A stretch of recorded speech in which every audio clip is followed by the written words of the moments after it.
German advance towards Moscow. In the chill breath of autumn 1941, a hushed stillness of anticipation fell over the expansive plains of Eastern Europe. Here we shall embark on a journey through time, diving deep into the initial stage of the Battle of Moscow, the menacing German advance towards the pulsing heart of Soviet Russia. From the outset, Operation Barbarossa, Hitler's bold invasion of the Soviet Union, was a behemoth of military strategy, one that sought to establish German dominance swiftly and decisively. That ambition, emboldened by earlier victories, bore down heavily on the long road to Moscow. The Wehrmacht, a formidable beast of metal and men, surged across the land, trampling over the undulating hills and sweeping across the sprawling flatlands, an unstoppable tide in relentless pursuit of the Kremlin's imposing silhouette.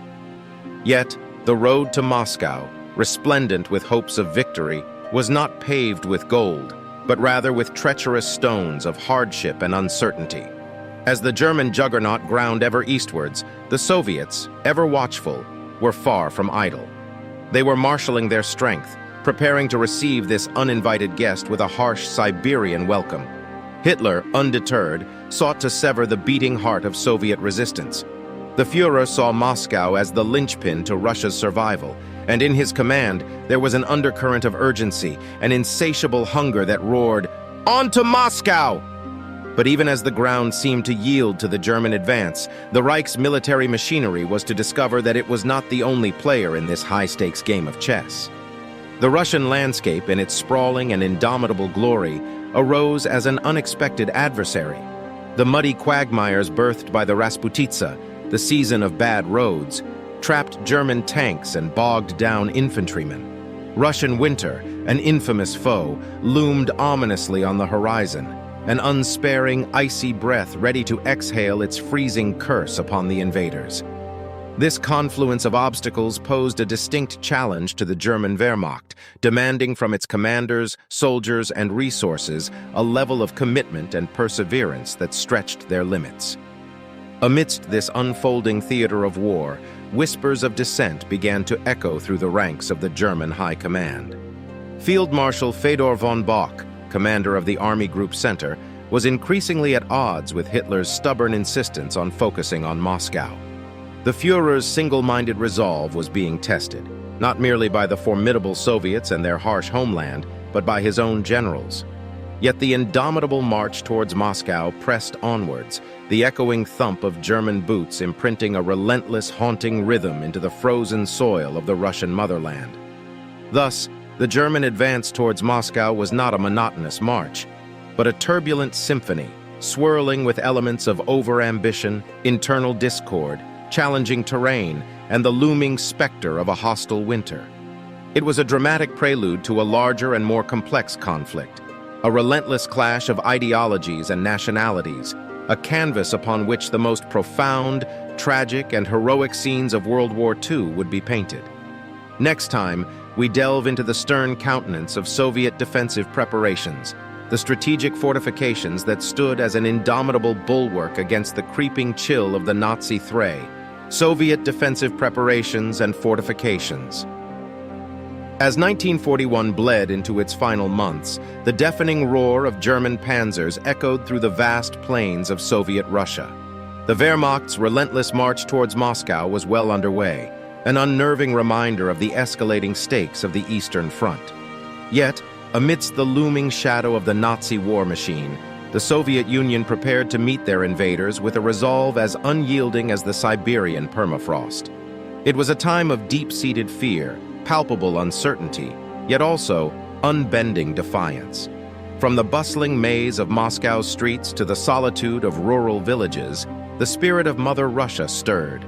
Its form, a monolith of defensive preparation and fortification, designed to halt the German advance in its tracks.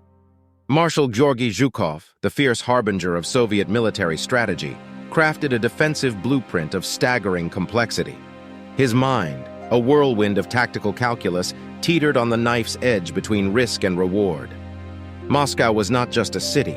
It was the soul of the Soviet Union, a living, breathing symbol of the nation's indomitable spirit. Its defense was an endeavor that bore the weight of millions of hopes and fears. Consider, if you will, the three defensive belts erected in a concentric pattern around Moscow.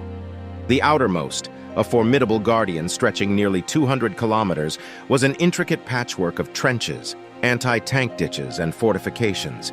It whispered a stern warning to the Germans: "Here, you shall not pass." Yet it was not alone. A second belt, nestled closer to the city, stood as a formidable second line of defense. And the third? It lay a mere 10 to 20 kilometers from Moscow, the final guardian against the impending storm. Then there were the millions of mines, like deadly petals scattered across the Russian plains, waiting in grim silence for the unwary tread of German boots. And the countless anti-aircraft guns, their steely gaze fixed on the skies, ready to unleash a hailstorm of steel against the menacing Luftwaffe.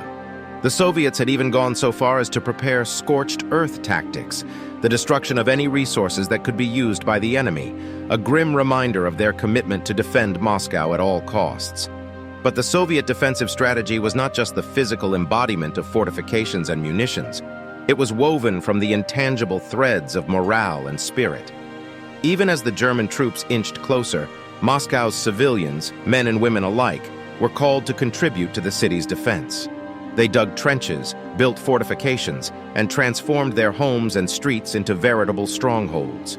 It was a collective effort, fueled by a potent mix of fear, hope, and patriotic fervor. One can imagine Zhukov standing over his battle maps, tracing the complex web of defenses with a steely gaze. There was a silent power in the scene, a tension coiled like a spring. For as the German army bore down on the city, Moscow held its breath. The Soviets had prepared, fortified, and steeled themselves for the struggle to come. Thus, the Soviet defensive preparations and fortifications, in all their complexity, were not just a testament to military strategy and determination.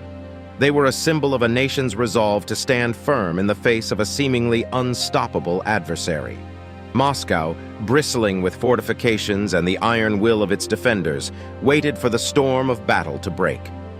In our next installment, we shall delve into the crucible of conflict, the fierce urban fighting that unfolded within the heart of Moscow, where every street and building became a battleground, and where the course of the war took a decisive, fierce urban fighting within the city. As the chill winds of late 1941 whipped across the Russian landscape, the thunderous pulse of war drums shook the very foundation of the Soviet Union. The intricate web of Soviet defenses around Moscow, a testament to dogged preparation and tenacity, was on the verge of its ultimate test. And therein, in the very heart of the city, would unfurl a tapestry of brutal urban warfare, where each street corner bore witness to heroism, despair, and the grim dance of death. Beneath Moscow's hallowed skyline, the German Wehrmacht collided with the indomitable Red Army, sparking a ferocious ballet of fire and steel. Buildings, once the homes of laughter and dreams, now rose as harsh ramparts against the blitzkrieg. Street corners, once teeming with life, transformed into fortresses of resistance, each a bulwark against the relentless tide of German assault. The Wehrmacht, no stranger to the trials of urban combat, found in Moscow an opponent of a different breed. They faced not only the Soviet Red Army, their uniformed, well-armed adversary, but the very spirit of the city itself. Civilians, fueled by the specter of German occupation, rose to challenge the invaders. Men and women, armed with everything from Molotov cocktails to hastily modified hunting rifles, reinforced the military resistance, their participation an eloquent testament to the struggle for their city.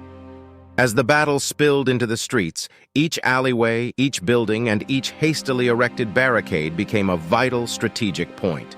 This was a chessboard of war, the kings and queens replaced with tanks and artillery, the pawns with infantrymen and civilians. And in this brutal dance, the casualty toll rose alarmingly, a stark reminder of the human cost of urban warfare. Imagine for a moment a typical Moscow street. A cobblestone path lined with stout buildings of brick and stone, their faces kissed by years of frost and sun.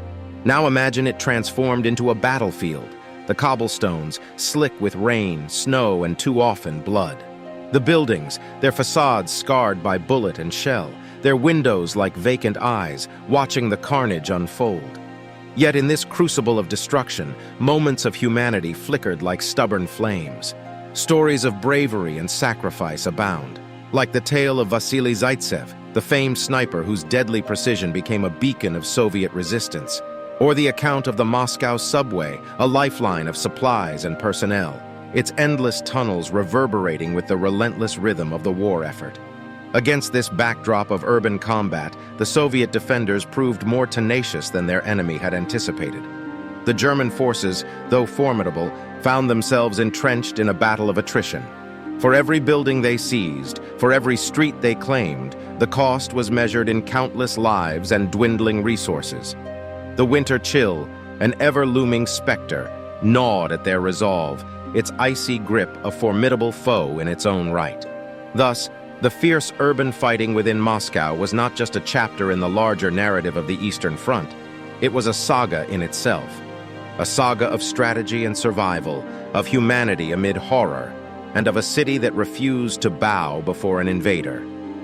As we progress in our exploration, the next stage awaits: the Soviet counteroffensive and the turning point of this grand conflict.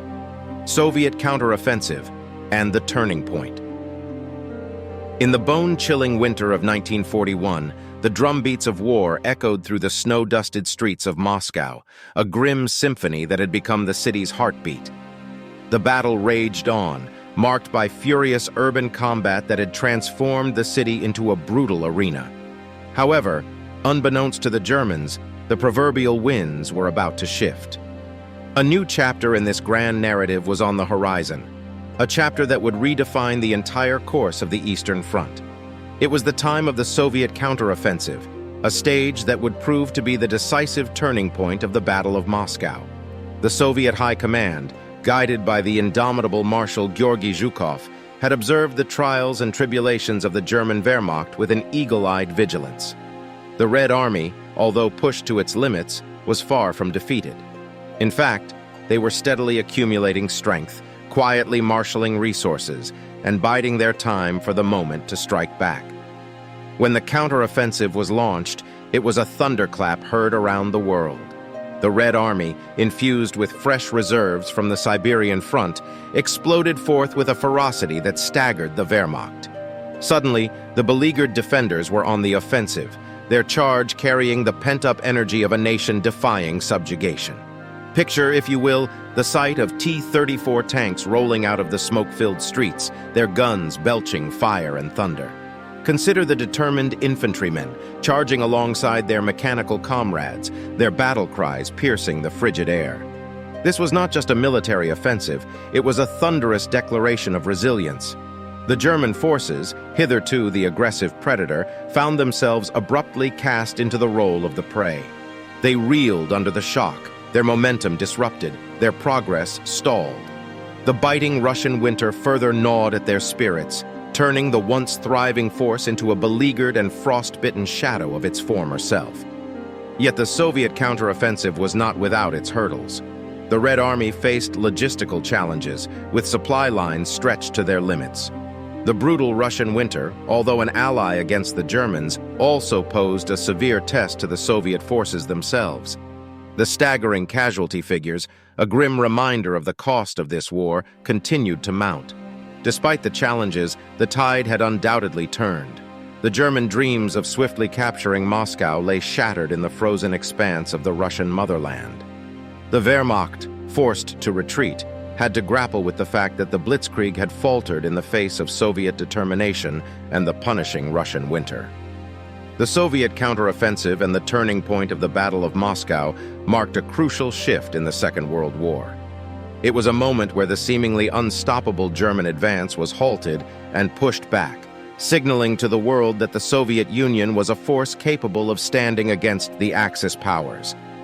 As we reflect on this pivotal moment in history, we understand the fluid, unpredictable nature of warfare, the fallacy of overconfidence, and the resilience inherent in a people defending their homeland. For the Battle of Moscow was not merely a clash of armies, it was a dramatic testament to human courage, resilience, and the indomitable spirit of a nation.